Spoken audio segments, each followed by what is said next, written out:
네, 요즘은 주식 투자하기에 이만하면은 그래도 또 한창 나쁠 때보다는 좀 나아졌다 이런 생각들 많이들 하실 겁니다. 과연 우리 증시의 강한 움직임 계속 이어갈 것인가? 그리고 내일장 대응 전략 알아보겠습니다. 절대 전략의 김영우 전문가입니다. 안녕하세요. 네, 반갑습니다. 김명희 전문가입니다. 네, 오늘 장 한마디 알려주세요. 네, 새로운 가능성을 보여준 우리 시장이라고 표현하겠습니다. 그 가능성이 뭔가요? 네, 일단은 오늘 시장은 그동안 가장 주목을 크게 받아왔었던 섹터군이었죠. 이제 2차 전지 대형주들이 잠시 숨 고르게 하는 하루가 아니었나 생각이 됩니다. 근데 그동안의 상승을 멈출 생각이 없었던 뭐 LG 에너지 솔루션이나 그다음에 뭐 LG 화학, 그다음에 뭐 삼성 SDI 등등 해서 2차 전지 대형주들이 이제 계속해서 상승을 이어나가는 듯 하다가 잠시 쉬어가는 흐름을 보였다라고 볼 수 있을 것 같은데, 물론 이제 아직까지 추세는 상승으로 이어지고 있기는 합니다. 다만 여전히 흐름은 좋게 유지가 되고 있는 상태에서 지금 오늘의 흐름을 보게 되면 전체적으로 이 어느 정도 상승에 대한 부담을 느끼고 있다라고 봐야 될 것 같기 때문에 이제 새롭게 수급이 옮겨갈 수 있는 가능성을 어느 정도 생각을 해야 될 것 같습니다. 이유가 무엇이냐라고 했을 때 오늘 2차 전지가 조금 쉬어가다 보니 당연히 이제 이러한 수급들을 이어가는 새로운 섹터가 필요했겠죠. 그리고 그러한 수급을 이 오늘 네옴시티 관련주들이 그대로 보여줬다라고 판단이 됩니다. 원팀 코리아 수주 지원단이 사우디에 파견되면서 이러한 기대감이 시장에 이제 저번 주부터 지속적으로 이어지고 있죠.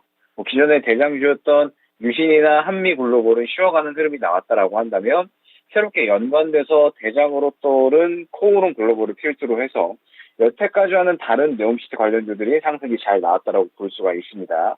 그리고 이러한 부분은 어느 정도 수급의 순환으로 볼 수가 있을 것 같아요.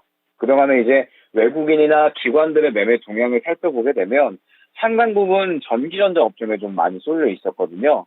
반도체 쪽에서는 역시나 삼성전자라고 볼 수가 있었고 가장 많은 수급이 들어간 쪽은 역시나 2차전지다라고 볼 수가 있었는데 이러한 수급을 바탕으로 해서 2차전지 쪽이 거의 시장을 주도하는 흐름이 나타났던 게 저번 달이었다라고 볼 수가 있을 것 같습니다.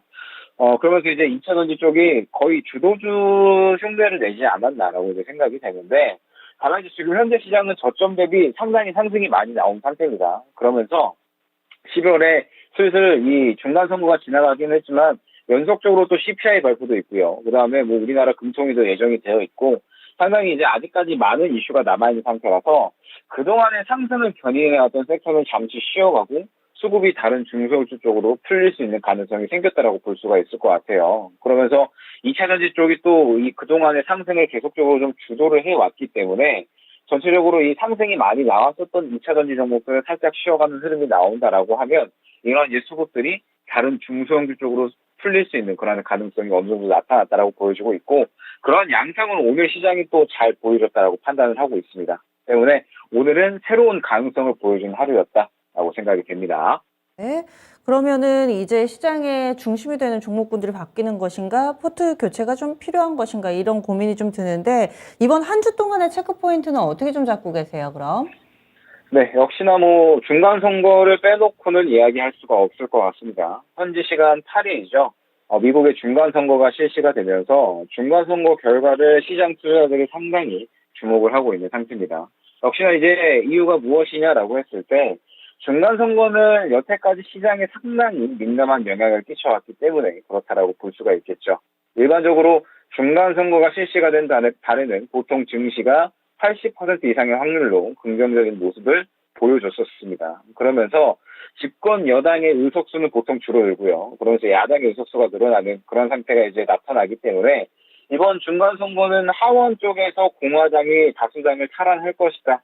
그러면서 이 다수당을 탈환할 것이 유력하다라고 보여지고 있고 그렇게 됐을 때 정책적으로 불확실성이 상대적으로는 덜해진다라고 볼 수가 있을 것 같습니다.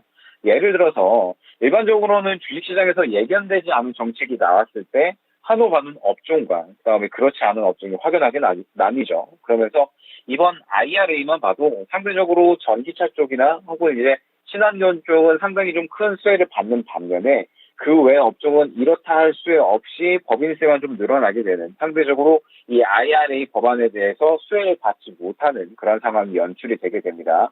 그러면 일반적으로 이 IRA 수혜를 받는 업종 쪽에 투자해 놓은 투자자들은 상대적으로 수혜를 받는 반면에 그렇지 않은 투자자들은 아무래도 소외가 될 수밖에 없겠죠. 때문에 이러한 부분들을 미뤄 봤을 때 이번 중간 선거로 인해서 공화당이 승리하게 된다면 정책적인 불안정성은 어느 정도 해소가 되면서 상대적으로 투자자들이 안정적으로 이제 다시 한번 이 수급을 좀 밀어 넣을 수 있는 그런 이 환경이 만들어질 수 있다라고 보고 있습니다. 그러면서 이제 이 부분이 주식시장의 호재로 작용할 것이다.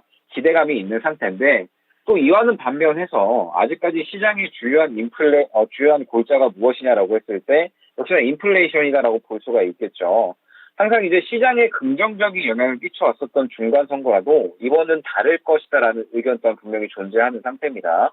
지금 현재 보면 뭐 역시나 이 공화당이든 민주당이든 지금 현재 이 물가에 대한 부분들, 그 다음에 금리 인상에 대한 부분들을 계속적으로 신경을 쓸 수밖에 없기 때문에 이번 중간 선거는 여태까지 이제 아무리 좋아 왔었다고 하더라도 이번 중간 선거는 약간은 다를 것이다라는 그런 이제 의견이 있는 상태입니다. 때문에 지금 현재 상태에서는 일단 중간 선거가 마무리되기 이전까지는 이제 오늘과 내일 정도가 되겠죠. 계속적으로 포트 재정비 쪽에 포커스를 맞추는 것이 좋을 것으로 일단 판단이 됩니다. 앞서 말씀드렸듯이 시장은 이미 상당히 좀 많이 상승이 나온 상태죠. 그러면서 주도 섹터라고 볼 수 있었던 2차 전지 쪽도 슬슬 차익 실현이 나올 만한 구간에 위치해 있다라고 보고 있습니다. 그렇다고 했을 때 이번 중간 선거가 지나가게 되면 주도 섹터가 새롭게 바뀐다거나 혹은 이제 주도 섹터는 유지가 되더라도 수급이 풀려나면서 그 주도 섹터 내에서도 다른 쪽으로 순환이 도는 양상이 나올 수가 있겠죠. 예를 들면 오늘 네옴시티처럼 그동안에는 유신과 한미글로벌이 상승이 나왔던 반면에 이번엔 새로운 종목들이 이제 상승이 나왔던 것처럼 계속적으로 이 새로운 강세 섹터의 출현의 가능성을 염두를 해둬야 된다고 보고 있습니다. 때문에 지금 현재 상태에서는 어느 정도의 비중을 확보를 해놓을 필요가 있겠고요. 그러면서 이제 또 다른 새로운 강세 섹터가 나왔을 때 그 부분에 대해서 수익 볼 준비를 분명히 해 놔야 되는 그런 이제 구간이다라고 볼 수가 있을 것 같습니다. 때문에 일단은 이번 중간 선거에 대해서는 확실하게 결과를 볼 필요가 있습니다. 때문에 중간 선거까지는 조금 더 보수적으로 지켜보되 중간 선거 이후에 시장이 지금 어떻게 반응을 하는지 결과적으로는 아직까지 중간 선거에 대해서는 결과가 또 어떻게 나올 것이냐 그리고 이 부분에 대해서 시장이 어떻게 또 반응을 할 것이냐 예측되는 부분이 없기 때문에 결과가 나올 때까지는 보수적으로 이제 어느 정도 대응을 하고 결과가 나오고 나서 그 부분에 맞추어서 시장이 어떻게 또 반응하는지 그리고 그 시장의 반응에 따라서 어떻게 또 우리가 대응을 할 것인지를 생각하는 게 중요하다라고 보고 있습니다. 지수가 올라서 좋고 시장이 새로운 가능성을 보여주고 있기는 하지만 중간 선거라는 변수가 있기 때문에 그 전까지는 그래도 일정 부분의 현금은 좀 있어야 된다라는 시각이신 거죠?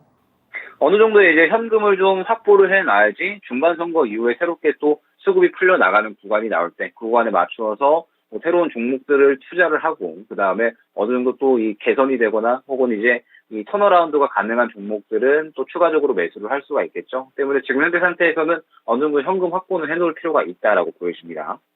포트 재정비를 하자라고 얘기를 해주셨는데 그러면 여기서 전략이 궁금합니다. 어떻게 재정비를 할지 절대 전략 어떻게 세우고 계세요?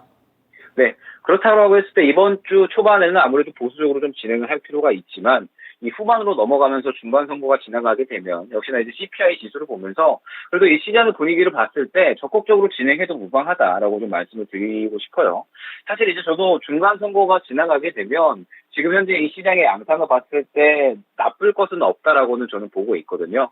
지금 현재 상태에서 중간 선거가 지나가면서 이제 CPI가 있기는 하지만 결과적으로 이미 가장 안 좋았었던 구간을 지나가지 않았을까라고 보고 있습니다. 그러면 분명하게 이미 이 대형주에 몰려 있었던 수급들이 풀려나게 되면서 분명하게 또 이 새로운 먹거리가 출현할 것이다라고 보고 있거든요. 때문에 뭐 그동안에 상당히 많이 잠들어 있었던 여러 성장주들, 뭐 로봇이라든지 혹은 뭐 메타버스 등등. 그 다음에 뭐 2차 전지 내에서도 사실 그동안에 상승이 나왔었던 게 또 거의 대부분 2차 전지 셀 쪽이나 혹은 이제 소재 쪽으로 쏠려 있었거든요. 때문에 그동안에 상대적으로 주목받지 못했었던 장비 쪽이나 혹은 이제 뭐 폐배터리 쪽도 분명하게 한번 뭐 순환이 나올 수 있다라고 보고 있습니다. 새로운 먹거리는 이번에 분명하게 나올 것으로 보고 있기 때문에 지금부터 미리미리 새롭게 또 이 수급이 받쳐줄 수 있는 그러한 종목들을 또 어느 정도 관심으로 지켜봐야 된다라고 보고 있고 역시나 이제 이 앞으로 강세가 나올 수 있는 그러한 섹터군들 혹은 이제 종목군들을 미리미리 좀 파악하기 위한 가장 좋은 방법이 무엇이냐라고 했을 때 역시나 수급이라고 볼 수가 있겠죠. 뭐 오늘 코오른 글로벌과 같이 사실은 이제 최근 시장은 네옴시티가 계속적으로 기대를 받을 것이다라고 어느 정도 이야기를 해줬다라고 볼 수가 있을 것 같고, 그러한 이제 수급적인 부분을 가장 또 잘 나타낸 게 저는 오늘 코오롱 글로벌이었다고 보고 있거든요. 때문에 이렇게 이 코오롱 글로벌처럼 최근 시장에서 계속적으로 주목을 하고 그러면서 수급이 가장 강하게 들어갈 수 있는 그러한 종목들이 또 앞으로 이 새로운 강세 섹터를 이끌어 나간다라고 보고 있습니다. 때문에 이제 이렇게 수급이 좀 강한 종목들 그리고 힘을 잘 모은 종목들이 앞으로 또 강세를 보여줄 확률이 굉장히 좀 높다라고 볼 수가 있으니까 중간선거 이후에 새롭게 이 수급이 잘 모여 있는 그런 섹터 혹은 이제 종목들을 공략하게 된다라고 했을 때 수익적인 부분에서는 충분히 만족할 수 있는 그런 장이 연출되지 않을까 판단하고 있습니다. 예, 알겠습니다. 그래서 수급에 집중하자 이렇게 의견 주시네요. 오늘 말씀 고맙습니다. 네, 감사합니다. 네, 김영일 전문가입니다. 짧은 매매 그리고 이슈를 안고 시세내는 종목에 상당히 좀 강점을 가지고 있는 전문가입니다. 오늘 이렇게 전략이 나왔는데요. 토마토 TV 또 다른 프로그램, 다른 코너를 통해서 추천주들도 나오니까 여기에 레이더에 걸린 종목군들 궁금하신 분들은 또 김영일 전문가 코너 챙겨보시면 좋을 것 같습니다. 이렇게 해서 저희 준비한 내용 모두 전해드렸습니다. 다양한 투자 판단에 대한 도움 말씀드렸고요. 종목의 상승 하락을 보장하지는 않습니다. 장 마쳤습니다. 이제는 조금은 좀 편안한 마음으로 깊은 고민을 해보셔도 될 것 같아요. 시간이 너무 쫓기지 마시고요. 바로 이어지는 진짜 쉬운 진단 시간에 종목에 대한 이야기들 여러분들의 고민 해결해드리는 시간이니까 이 시간도 함께해 주세요. 그럼 내일 아침 다시 찾아뵙겠습니다. 고맙습니다.